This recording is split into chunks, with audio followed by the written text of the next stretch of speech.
পেলেন, skill develop করলেন, অথবা আপনি নিজে থেকে কারো একটা সমস্যার সমাধান করলেন, আপনি খেয়াল করবেন এটা যে প্লেজার, এই প্লেজারটা অন্য কোনো কিছুর তুলনা করা যায় না। সৃষ্টির আনন্দ। ওকে।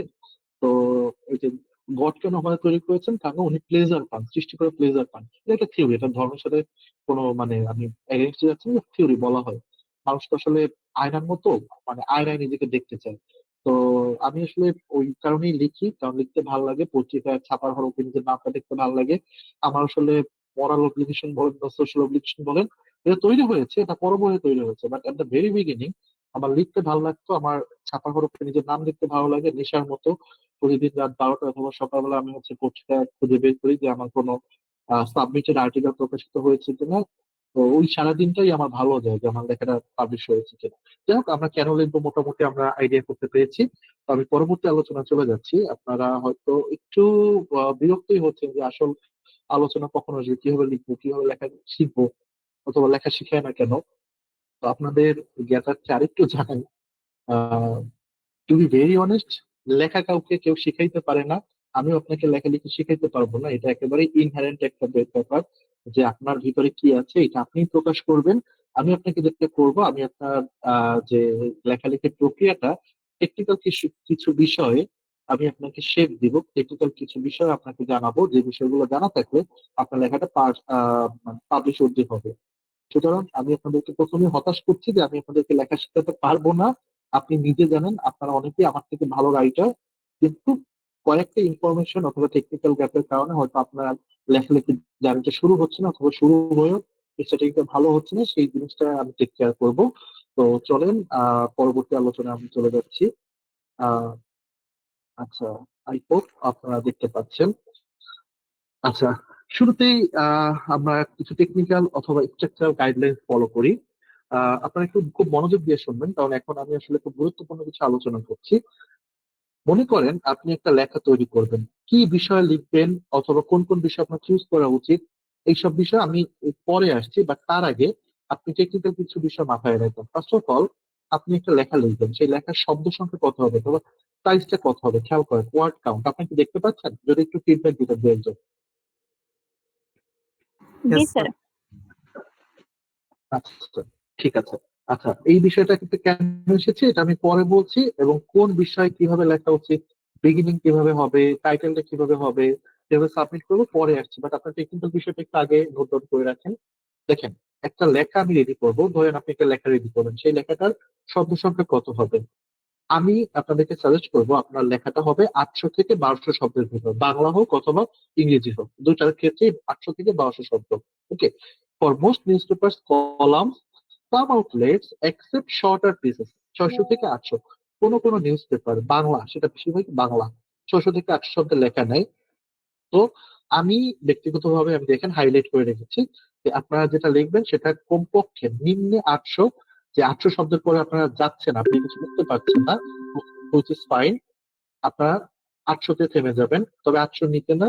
আর উপরে গেলে সর্বোচ্চ 1200। আমি কেন 1200 বলছি, কারণ আপনারা যেহেতু বেশিরভাগই স্টুডেন্ট এখানে ছাত্র, তো আমার মনে হয় 1200-এর বেশি দেওয়া আপনাদের জন্য খুব একটা আহ লাভজনক হবে না, কারণ অনেক বড় লেখা, কারণ যেহেতু এটা পত্রিকায়, পত্রিকায় জায়গা সীমিত থাকে।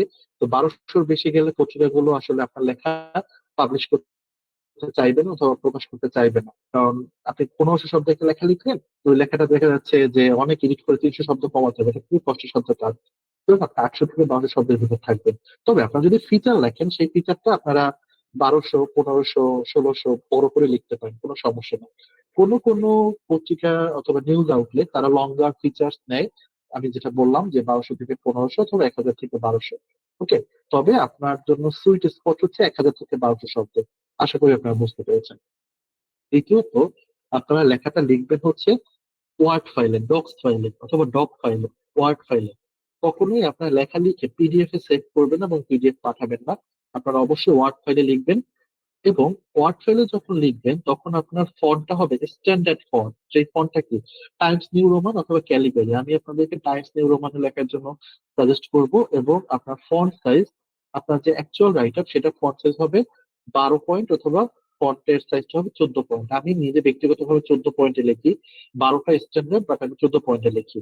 এবং লাইন স্পেসিং 1.5। এই টেকনিক্যাল বিষয়গুলো আপনাদেরকে জানা দরকার এবং জানানো উচিত বলে আমি মনে করি, কারণ আমি আপনাদেরকে জানাচ্ছি, এগুলো আমি আপনাদেরকে এক্সপ্লেন করবো না।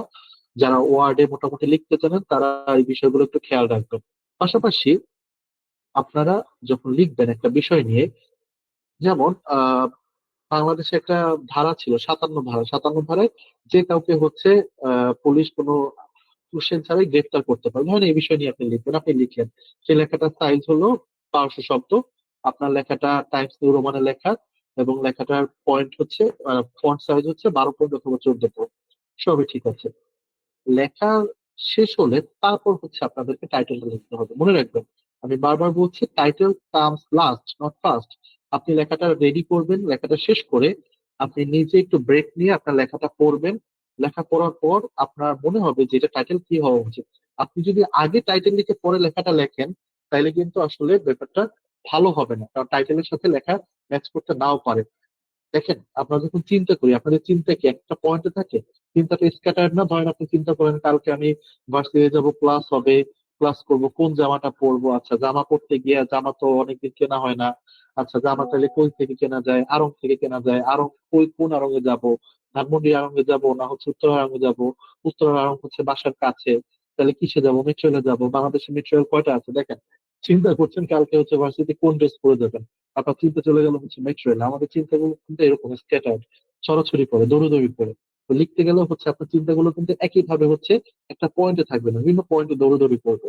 তো এট দা এন্ড, যে লেখার শেষে আপনার ফিনিশড প্রোডাক্ট আপনি পড়ার পর তারপর টাইটেলটা ডিসাইড করবেন।